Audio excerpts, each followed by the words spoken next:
more than 100 lives have been lost in what is now one of the deadliest flood disasters in Texas history.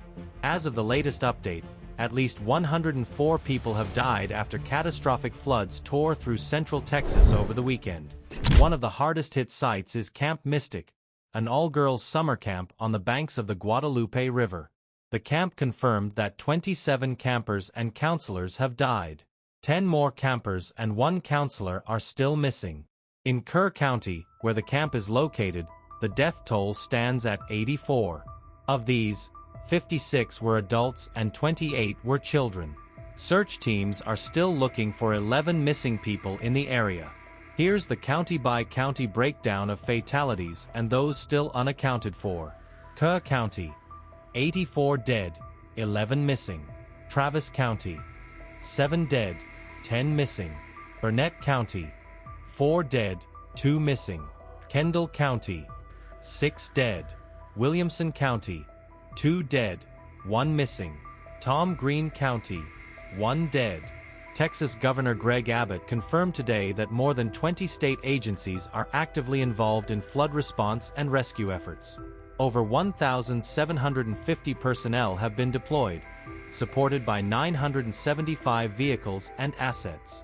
The deployment includes rescue boats from the Texas Parks and Wildlife Department and Blackhawk helicopters from the Texas National Guard.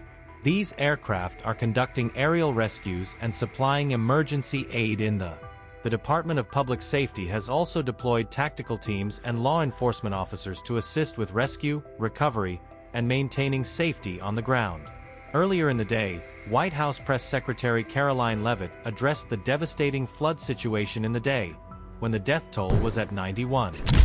I want to start by addressing the devastation from the tragic flash floods in Texas. Moments ago, the Department of Homeland Security provided an update that 91 innocent souls have now perished. Everyone here at the White House, including the President of the United States, is praying for the victims' families and friends during this unimaginable time. Unfortunately, in the wake of this once-in-a-generation natural disaster, we have seen many falsehoods pushed by Democrats such as Senator Chuck Schumer and some members of the media. Blaming President Trump for these floods is a depraved lie, and it serves no purpose during this time of national mourning. Here are the facts. In the lead-up to this tragic natural disaster, the National Weather Service did its job.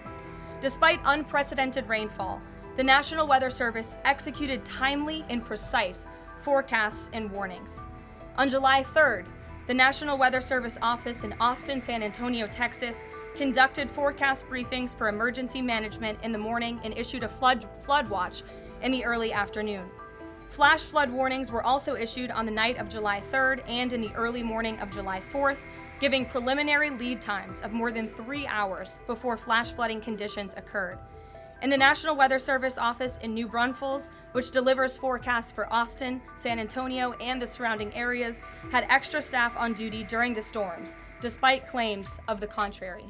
So to any person who has deliberately lied about these facts surrounding this catastrophic event, you should be deeply ashamed. As flooding continues to pose a threat, the situation remains urgent.